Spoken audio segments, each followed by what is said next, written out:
Well, the big thing to point to, and I think there's going to be a lot of introspection and finger pointing among Democrats, is how they went about selecting their nominee. It was um, not conventional, to say the least, to stand behind in an effectively an uncontested primary season behind an incumbent president who then you abandon at the final hour and replace with the vice president who was the natural pick in some ways, but there wasn't so much as a moment of introspection between him stepping down and the party rallying behind her.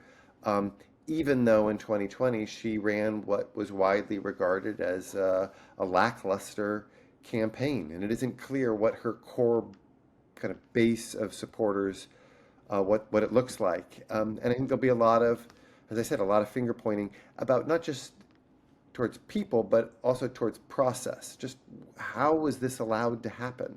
And what needs to happen going further to avoid this catastrophe from Democrats' point of view. I think in retrospect, one of her biggest challenges wasn't about her. It was about the fact from the start you were running a candidate who was tied to a deeply unpopular administration. And once you see that, and that made it hard for her to position herself as the candidate of change, you will ask what made him unpopular, and why were his economic policies doing poorly, and immigration policies, even when there's metrics that show he's quite successful. So I think that conversation is going to happen. And then there's also going to be the conversation of why didn't he open the door earlier on to primaries, caucuses, or even her running, by just running, governing for one term and being cognizant of his own limitations with age. All of that conversation is definitely coming, and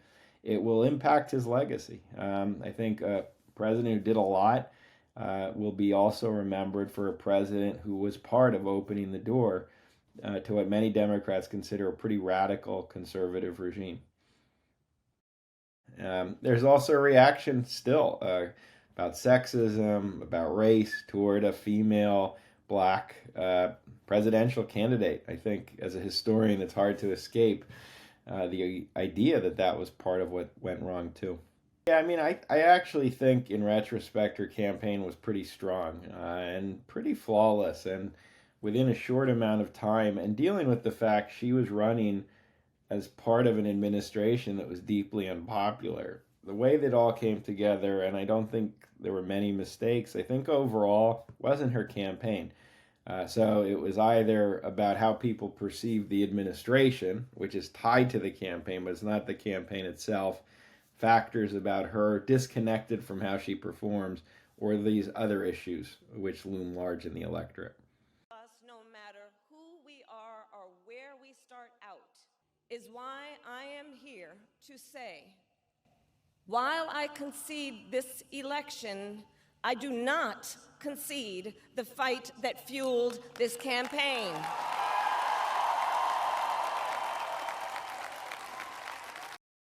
Some people who lose become pariahs within their party, and the party doesn't want to have anything to do with them, or feature them at least, for fear it will cause them political fallout. You've had failed candidates who disappear. Michael Dukakis in 1988 is an example.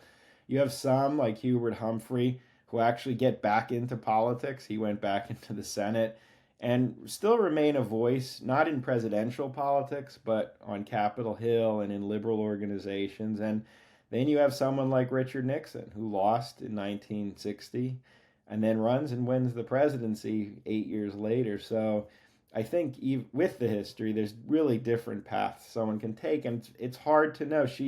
I do think, I mean, a lot of Democrats are going to be very angry right now and frustrated, and they will look at her as part of the problem that unfolded. But I think a lot also feel she ran a pretty formidable campaign and emerged as an interesting figure that the Democrats don't clearly have someone comparable. So I don't think it's inevitable she kind of fades away from the political scene.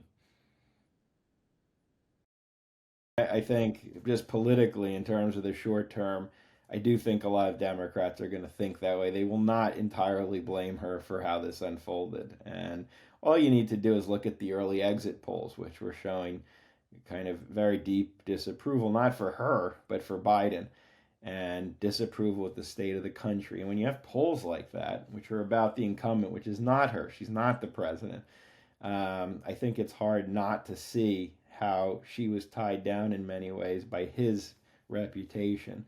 And you could imagine her running in a different configuration than 2020 or 2024, where given what she did and how far she got the numbers really quickly from where they had fallen, she could be stronger. So there's ways in which she can remake herself. Will she? I don't know. But I can see a path.